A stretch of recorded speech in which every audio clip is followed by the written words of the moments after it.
When, where, and how?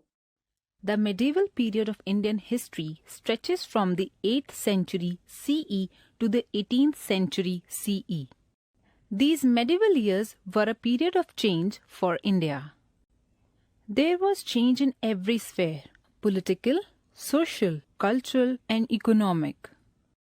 Geographic conditions influenced the economic and social development of people.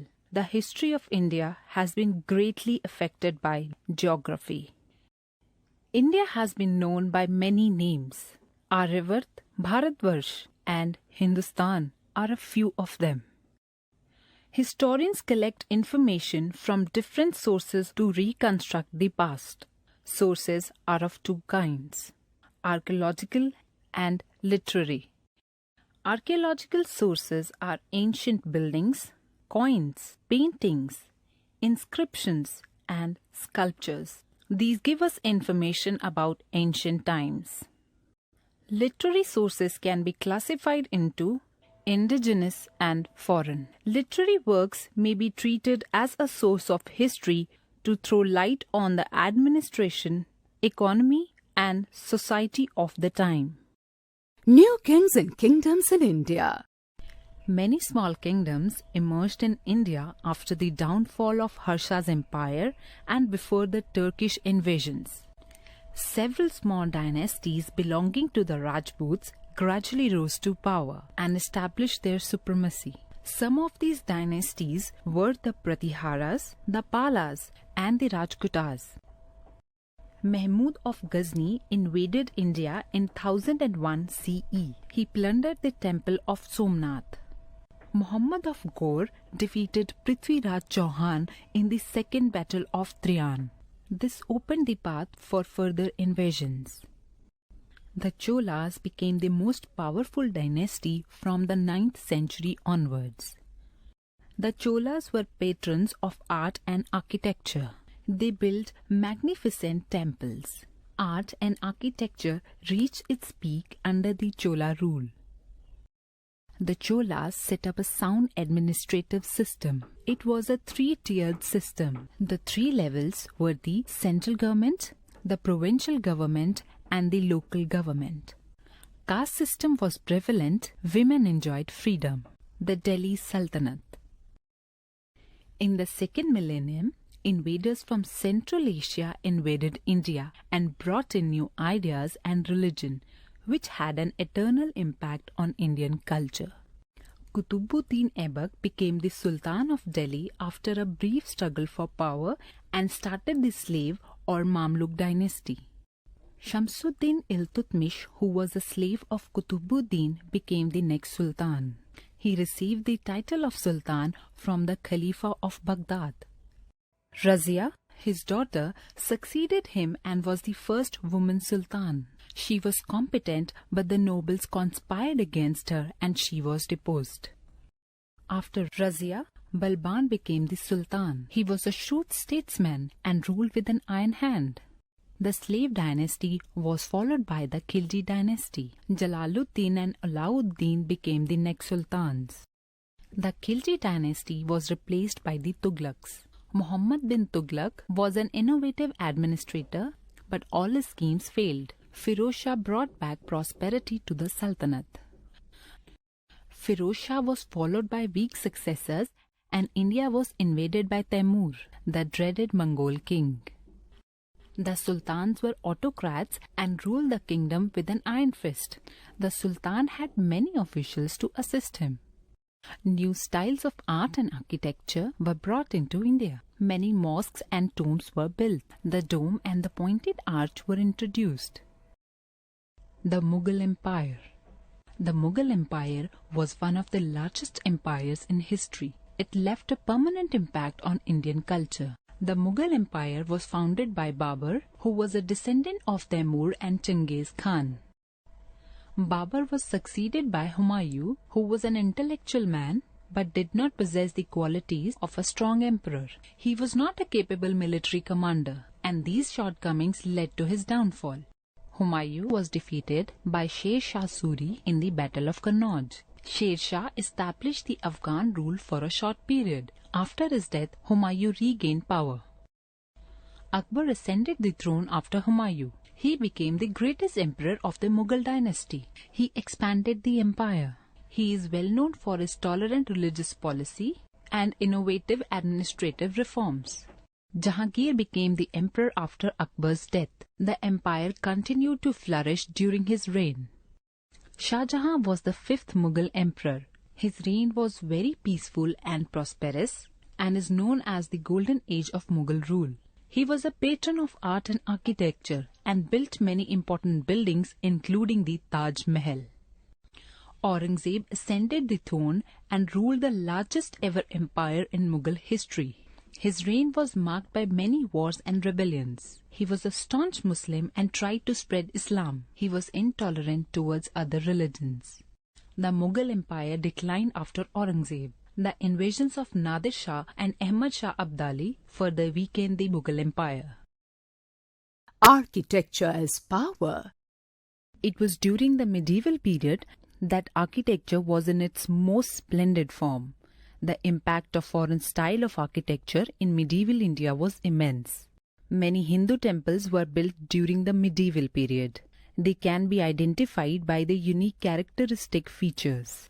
The architecture of medieval period can be divided into imperial style and the Mughal style. The imperial style developed under the sultans of Delhi.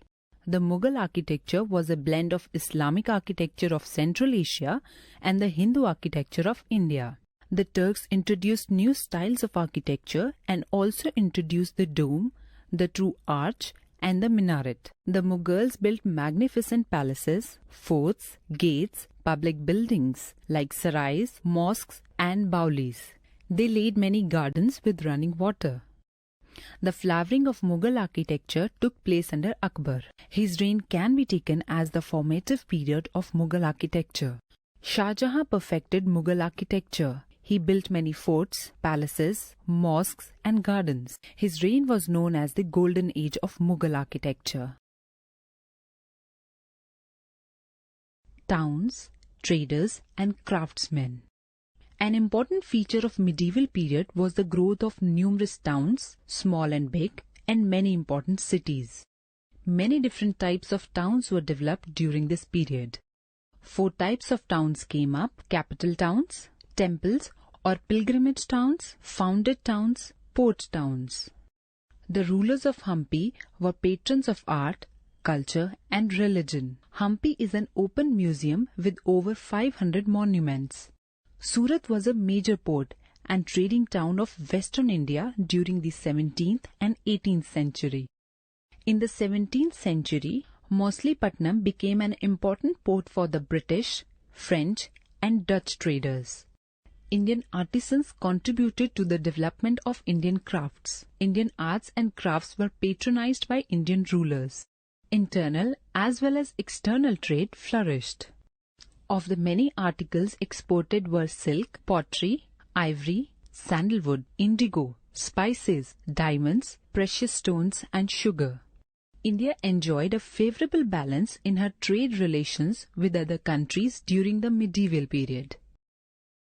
Tribes, nomads, and settled communities. India has been the abode of various tribal groups since the commencement of history. For tribal people, customs and traditions are very important, and they have carried forward age-old colorful rituals and ceremonies. Different tribes have their own means of livelihood. Even in each tribe, they engage in different professions. Loss of habitat is affecting the tribal population. Many of them have had to leave their homes and look for other places to settle.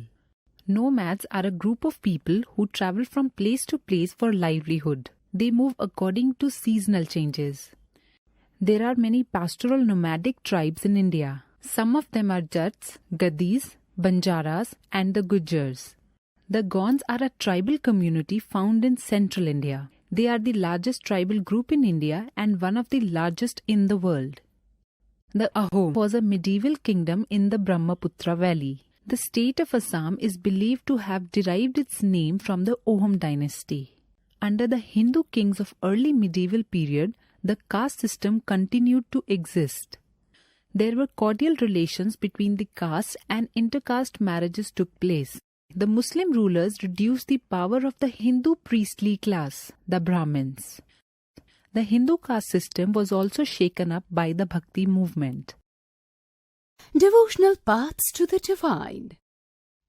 The medieval period witnessed major developments in the area of religion. The religious developments first began in South India. Bhakti was a popular folk movement which taught the path of love and devotion. It is the expression of love and adoration centered upon God.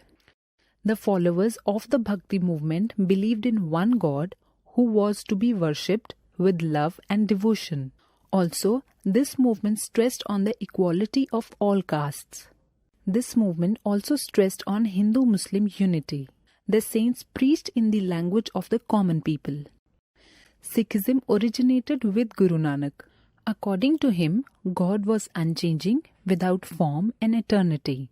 There are no Hindus and Muslims, but one brotherhood of humanity. Kabir contributed immensely to the Bhakti movement and is considered as one of the pioneers of the movement. Islam began in Arabia and was revealed to humanity by Prophet Muhammad. The Muslims believe that there is only one God, who is Allah. Sufis were people of deep devotion who were not satisfied with the observances and rituals of religion. They wanted to renounce the luxuries of the world and devote themselves solely to obedience to God. The making of regional cultures. During the medieval period, there was a spurt in cultural activities. New features were introduced in music, dance, language, literature, and painting. New trends were also visible in the field of literature and language. There was development of Persian, Sanskrit, and regional languages. The regional languages were developed due to the patronage extended to them by local rulers. The Bhakti movement also contributed to the growth of regional languages and literature. The art of painting was popular and was practiced under the various dynasties during the Sultanate and Mughal periods. The Mughal school of painting developed during this time. With the advent of the medieval era, there were many changes in the field of dance. Bharatanatyam was a popular dance form and was performed in temples as a devotional dance. Kathak was originally a devotional dance, but it became less religious and more entertaining in content. The culture of West Bengal is considered to be one of the richest cultures in India. Its culture is famous due to its variety. Political formations in 18th century India. After Aurangzeb, the disintegration of great Mughal Empire began. There were a series of inconsequential kings, collectively referred to as the later Mughals. The decline of Mughal Empire was due to the combination of many reasons. The decline began during the last years of Aurangzeb's rule. The post-Mughal era saw the rise of small regional states. This was because the later Mughals were weak. Their succession states were Awadh, Bengal, and Hyderabad. Mysore was one state which strongly resisted the expansion of colonial power and fought 4 wars against the British. Hyder Ali and Tipu Sultan defeated the British in the First and the Second Mysore War. However, Tipu Sultan was defeated in the Third Anglo-Mysore War. The British again attacked in 1798, leading to the Fourth Anglo-Mysore War. The Maratha kingdom was founded and consolidated by Shivaji. It played a vital role in dwindling the Mughal domination in India. The Peshwas became the real rulers of Maratha Empire, while the successors of Shivaji were just nominal heads of state. The office of Peshwas became hereditary. Nana Sahib Peshwa opposed the British with whatever support he could muster. After him, the Peshwa's power came to an end.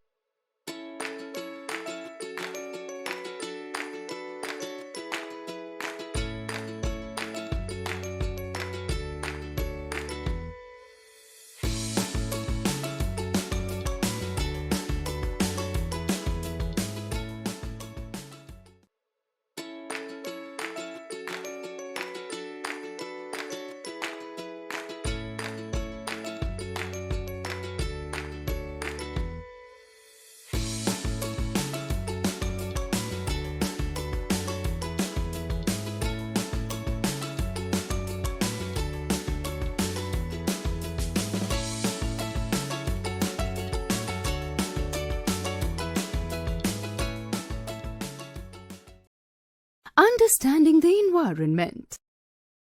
The surroundings in which an organism lives is its environment. Environment may refer to both living and non-living things that occur naturally on Earth.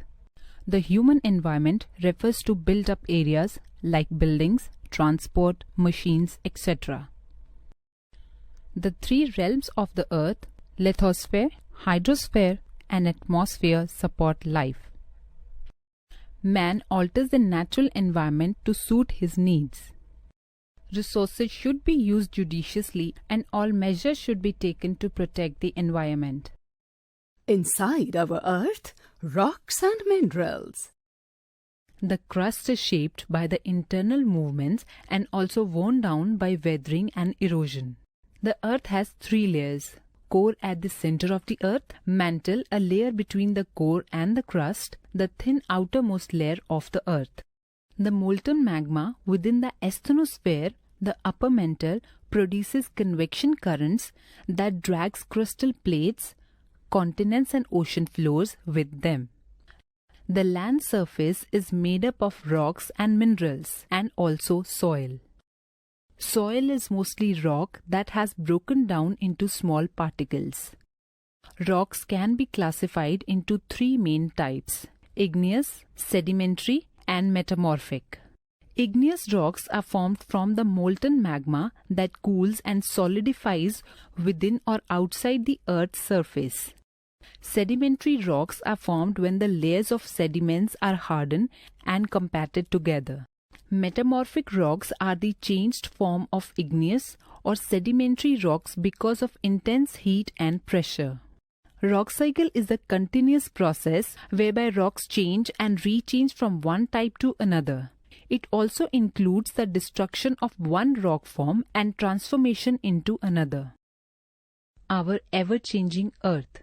Crustal plate movements give rise to changes on the Earth's surface as well as inside it. Exogenic forces are forces on the Earth's surface from outside. These forces lead to erosion and deposition of eroded materials to some other locations by agents of nature, such as wind, water, and ice. Endogenic forces are sudden movements in the Earth's crust causing earthquakes, landslides, volcanic eruptions, etc. Volcanism is the process by which molten material is forced out from the interior of the Earth through fractures, fissures and vents onto the Earth's surface, changing the landscape. There are three types of volcanoes: dormant or sleeping, extinct or dead, and active. Earthquakes occur due to the shifting of crustal plates when enormous pressure is built up under the Earth's crust. This causes shock waves or seismic waves to travel along the surface of the Earth. The focus or origin of earthquake is where the seismic waves originate. These waves are of three types: primary, secondary, and surface waves. The point on the Earth's surface directly above the focus is the epicenter. The magnitude of the earthquake is recorded on the Richter scale, while the intensity is the description of shaking and damages caused by it. The atmosphere, a blanket of air. The Earth is surrounded by a thin layer of air called the atmosphere. Without our atmosphere, there would be no life on Earth. The atmosphere is composed of several gases. Two gases make up the bulk of Earth's atmosphere: nitrogen, 78%, and oxygen, 21%. Argon, carbon dioxide, and various trace gases make up the remainder. Water vapor, dust particles, smoke, salt, etc. are also present in atmosphere. Scientists divided the atmosphere into 5 layers: troposphere, stratosphere, mesosphere, thermosphere, and exosphere. The temperature drops as we go up through the troposphere, but it rises as we move towards the next layer, the stratosphere. Thermosphere is hot while exosphere is very cold. As we move away from the Earth, the atmosphere gets thinner. The atmosphere is important for us as it helps us to sustain life on this planet. Weather and climate. Weather is the atmospheric condition over a particular area over a short period of time. Weather of a place depends upon the variables such as temperature, moisture, wind, sun, cloud, and atmospheric pressure. The average weather conditions of a place for a longer period of time is called climate. Meteorologists are responsible for recording and analyzing the weather. Winds are caused due to the uneven heating of Earth's surface. Hot air rises, yielding place to cooler air from the surrounding places. This causes wind to blow. Cyclones are strong winds spiraling inwards and upwards. Hydrosphere. More than 70% of Earth's surface is covered with water. The realm of water on or surrounding the Earth's surface is called the hydrosphere. The hydrosphere, along with the atmosphere and lithosphere, supports life. The never-ending movement of water starting from the water bodies and back again to them is known as water cycle or hydrological cycle. The major oceans are the Pacific, the Atlantic, and the Indian Ocean. The Arctic and the Antarctic Ocean are known as the lesser oceans. The winds drive the water from the great oceans and give them motion and circulation in the form of ocean currents, waves, and tides. Unlike fresh water, seawater is salty. Cold and warm ocean currents affect the climate of the place they flow past. When these currents meet, they cause fog and also create fishing grounds. World distribution of natural, vegetation and wildlife.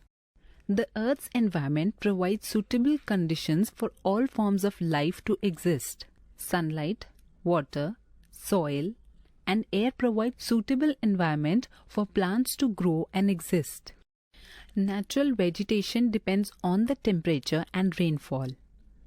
It can be grouped into forests, grasslands, and desert vegetation. Forests are of various types: tropical rainforests, tropical deciduous forests, temperate deciduous forests, temperate coniferous forests or taiga, and Mediterranean forests. Tropical grasslands or savannas and temperate grasslands are two types of grasslands found on the earth. Desert vegetation can be categorized as hot desert vegetation, cold desert vegetation. Human environment, settlements, transport and communication. Settlements, transport and communication constitute the human environment. Settlements can be broadly classified into rural settlements, villages, urban settlements, towns and cities. Altogether, there are 5 types of settlement pattern. They are nucleated pattern, circular pattern, linear pattern, radial pattern, and scattered pattern. Urban settlements can be classified according to their function or size. They can be classified into towns, cities, megacities, and conurbations. Transportation of goods and people can be carried through land, air, or sea routes. Technological advancement has not only helped people create and use better means of transport, but also improved the transport structures such as roads, railways, tunnels, canals, bridges, and pipelines, which facilitated movement. The invention of modern telecommunication has helped speed up the messaging and fast dissemination of information. Modern transport and communication have made our world shrink up. Even though the physical distances are the same, the world has turned into a global village. Life in the tropical and subtropical regions. The study of the Amazon basin and the Ganga-Brahmaputra basin helps us to learn about the life in the tropical and subtropical regions of the world. The Amazon basin has a rainy, tropical climate with high humidity throughout the year. The Amazon equatorial rainforest is a biome with the most diverse vegetation and animal life. One can find over 300 species of trees per square kilometer. The Ganga-Brahmaputra basin lies roughly between 10 degrees north and 30 degrees north latitudes. That is in the subtropical region of the northern hemisphere, and it forms a major part of the northern plains. The Ganga and the Brahmaputra rivers join together and form the world's largest delta before draining into the Bay of Bengal. Many tributaries join both these two rivers, forming fertile floodplains that support a dense population living in many cities, towns and villages in Ganga-Brahmaputra basin. The higher regions of Ganga-Brahmaputra basin give way to a variety of vegetation and wildlife. Agriculture is the main occupation of people living in the Ganga-Brahmaputra basin. Paddy or rice is the main crop grown, followed by maize, wheat, millets and a variety of pulses, vegetables and fruits. Terrace farming is carried out in the hills, particularly in the northeast of India. Fishing is yet another important activity in the region of Ganga-Brahmaputra basin. Life in the temperate grasslands. The temperate grasslands in USA and Canada are known as the prairies, while in southern Africa these grasslands are known as the velds or velds. The prairies experience a continental type of climate with rainfall varying from 250 mm to 500 mm in the west to 1000 mm in the east. These areas are on the leeward side of the Rocky Mountains. The warm Chinook winds blow down the Rockies and melt the snow in the spring season. Thus, it makes way for the growth of spring wheat in these areas. The main activity towards the western side of prairies is cattle rearing, while rest of the part of the prairies is known for its wheat production, making it the granary of the world. The Veld region experiences warm and wet summer and cold and dry winter. The climate in Velds is far milder than the prairies.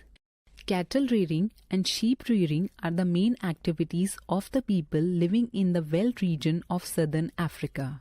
The Veld region of southern Africa is very rich in minerals such as diamond and gold, and also iron ore and coal.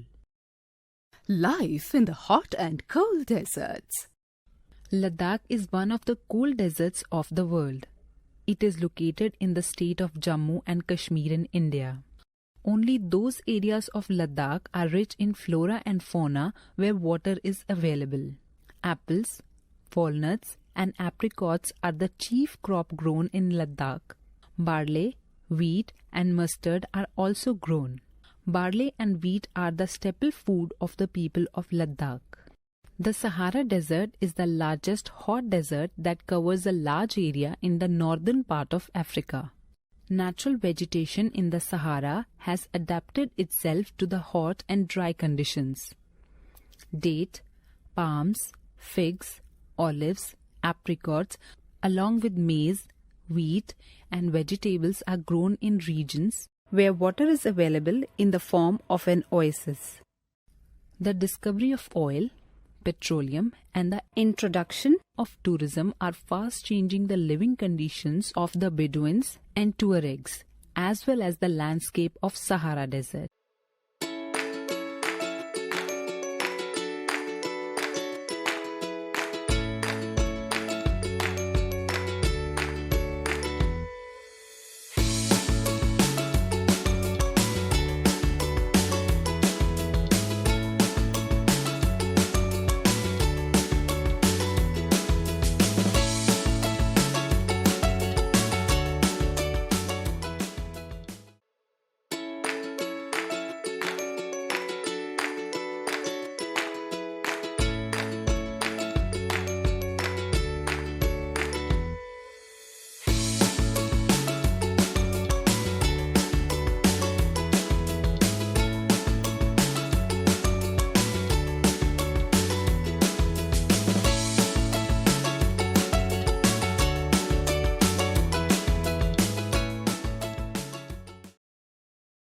Democracy. The different forms of government are oligarchy, dictatorship and democracy. The main elements of democracy are people's participation, protection of human rights, equality, rule of law, and separation of power.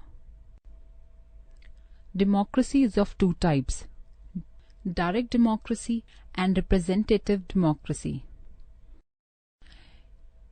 In representative democracy, the focus may be on a strong president forming a presidential democracy or on a strong parliament forming a parliamentary democracy. India was a British colony till it gained freedom in 1947 and emerged as the world's largest democracy. Institutional representation of democracy.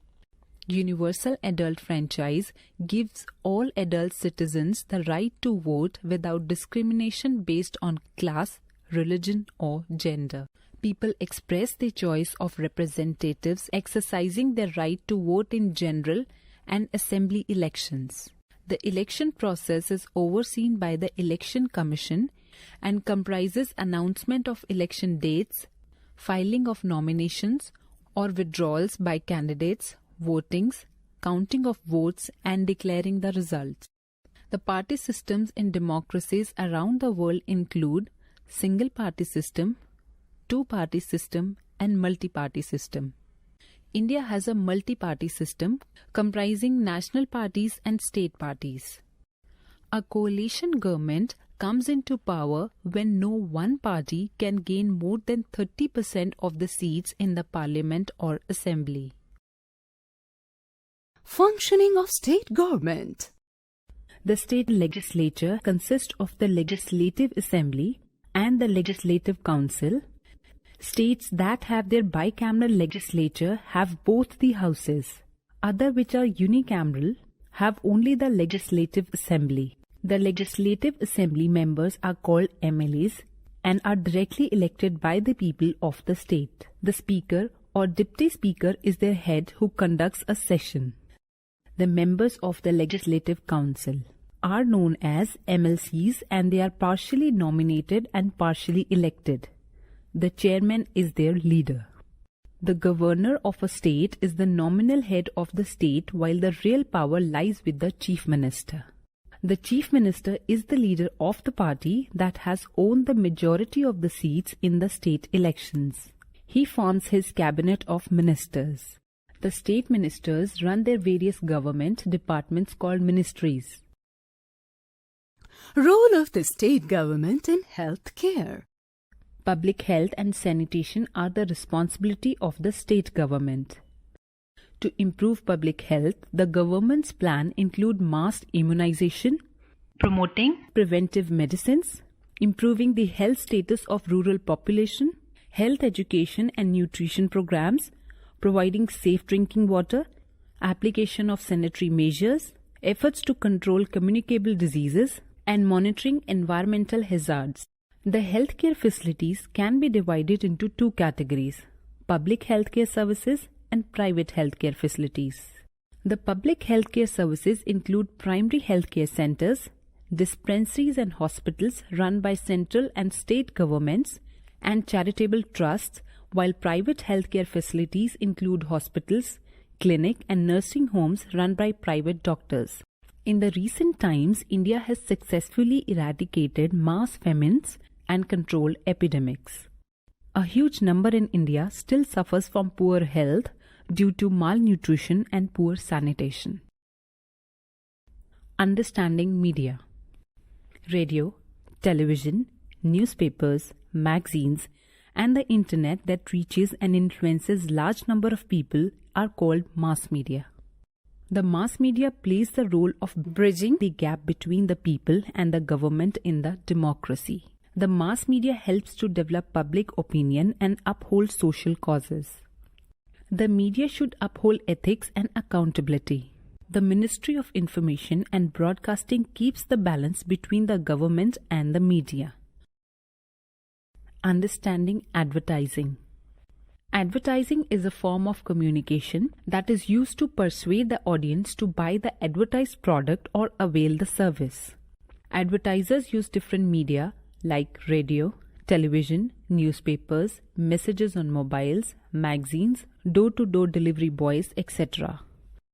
Advertisements perform a number of functions such as increase sales and boost up the market, provide informations to buyers, create an image, introduce new products, etc. Advertisements catch up attention with jingles or slogans. A brand is a set of promises delivered to a customer in the form of product attributes or features. The different types of advertising are commercial advertising, social advertising, and political advertising. While commercial promote products, social advertising aims to educating people and making them aware. Role of gender. Gender is a socially constructed definition of women and men. The society defines gender roles of males and females. The female stereotypic role is to marry and have children. The male stereotypic role is that of a financial provider.